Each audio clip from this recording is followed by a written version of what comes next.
New language, एक single language एक new language के तौर पर तीनों डायलेक्ट्स के ब्लेंड के तौर पर इमर्ज हुई थी। तो उसको किस तरह से नेम दिया गया था? तो एंगल से एंगल और सेक्शन से इस्क, तो इस तरह ये एंग्लिस्क बनी थी। खुद ही तय करते हैं मंजिल आसमानों की, परिंदों को नहीं दी जाती तालीम उड़ानों की। वो जो रखते हैं हौसला आसमान छूने का, वो परवाह नहीं करते कभी गिर जाने की। Assalamu alaikum, this is Naveed Shah and I say very warm welcome to all of you on my YouTube channel Standard English by Naveed Shah. Students, if you are searching one of the best platform to learn English, then I congratulate you. You are on the right platform. Stay tuned with this channel and you will find quality English. Students, today we will discuss in our very first lecture emergence and evolution of English as a new language. History of English को start करने से पहले continent Europe पर एक सरसरी सी नजर डालते हैं, because that was the reason where English had been emerged as a new language. एक वक्त था कि जब 60 to 70% Europe the great Roman empire के अंडर था, अबाउट 30 to 40% यूरोप, जिनमें स्कैंडिनेवियन कंट्रीज, ये स्कैंडिनेवियन कंट्रीज और ये नॉर्थर्न यूरोप जो थे वो ग्रेट रोमन एम्पायर के तसल्लुत से आजाद थे। रोमन एम्पायर के कुल 1000 से 1500 साल दौरे हुकूमत में से 400 साल दौरे हुकूमत ब्रिटेन वाला भी था, यानी रोमन्स ने 400 साल ब्रिटेन पर राज किया था। ये उनका एक प्रोविंस हुआ करता था, इस प्रोविंस का नाम ब्रिटानिया हुआ करता था तब।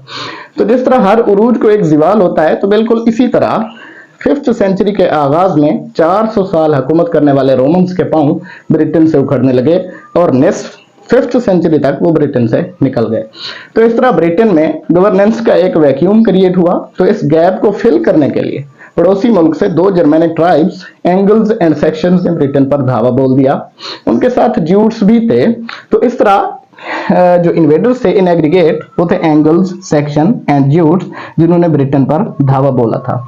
तो स्टूडेंट्स, ब्रिटेन पर दैट टाइम जब इन्वेडर्स ने हमला किया तो वहां पर केल्टिक पॉपुलेशन थी, उनकी जो लैंग्वेज थी वो केल्टिक लैंग्वेज वहां पर राइज थी और वो केल्टिक कल्चर रखते थे। तो इन्वेडर्स ने यानी एंगल, सेक्शन एंड ज्यूट्स ने उन केल्ट्स को रिप्लेस किया और वो केल्ट्स जो थे वो प्रेजेंट जो मौजूदा दौर का जो वेल्स है एंड आयरलैंड है, यहाँ पर वो कंसंट्रेट हो गए थे।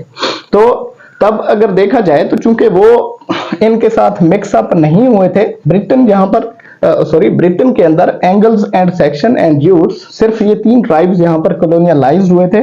चूंकि केल्ट्स आयरलैंड और वेल्स वाली साइड पर कंसंट्रेट थे, तो जो केल्टिक लैंग्वेज का जो इन्फ्लुएंस था, उनके जो अल्फाज थे वो इन एंग्लो सेक्शन लैंग्वेज के अंदर शामिल नहीं हो पाए थे।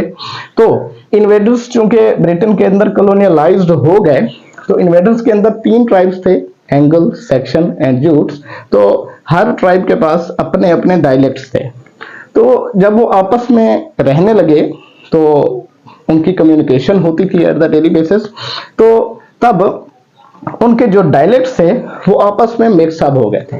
जब उनके डायलेक्ट्स मिक्सअप हुए तो वहां से एक न्यू लैंग्वेज, एक सिंगल लैंग्वेज, एक न्यू लैंग्वेज के तौर पर तीनों डायलेक्ट्स के ब्लेंड के तौर पर इमर्ज हुई थी। तो उसको किस तरह से नेम दिया गया था? तो एंगल से एंगल और सेक्शन से इस्क, तो इस तरह ये एंग्लिस्क बनी थी, एंग्लिस्क नेम पड़ा था। बाद में इसको इंग्लिस्क और फाइनल इंग्लिश कहा जाने लगा। तो अगर प्रेजेंट डे की जो इंग्लिश है, जिसको हम कंटेम्परेरी इंग्लिश बोलते हैं, अगर इसके साथ उस इंग्लिश का कंपैरिजन किया जाए तो उस इंग्लिश को हम ओल्ड इंग्लिश कहते हैं। और वो जो ओल्ड इंग्लिश है, उनके अल्फाज आज प्रेजेंट डे के जो नेटिव इंग्लिश स्पीकर हैं, इंग्लिश स्पीकर्स हैं, उनके भी समझ में नहीं आने वाले। तो इस तरह से वो एक कॉम्प्लेक्स लैंग्वेज थी। तो स्टूडेंट्स, ये हमारा वेरी फर्स्ट लेक्चर था, emergence and evolution of English as new language.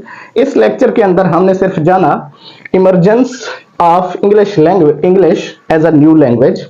अभी तक हमने सिर्फ emergence of English as a new language ही जाना।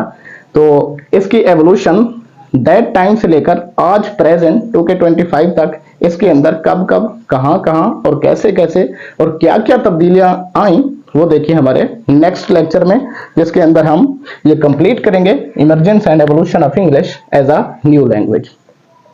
तो स्टूडेंट्स, अगर आप अगर आपको ये हमारी वीडियो, हमारी ये काविश, हमारी ये लेक्चर आपको अच्छा लगा तो हमारी नेक्स्ट वीडियो के अंदर इसकी कंप्लीट हिस्ट्री को जानने के लिए हमारे चैनल को सब्सक्राइब करें। Please take care and stay tuned with this channel. अल्लाह हाफिज।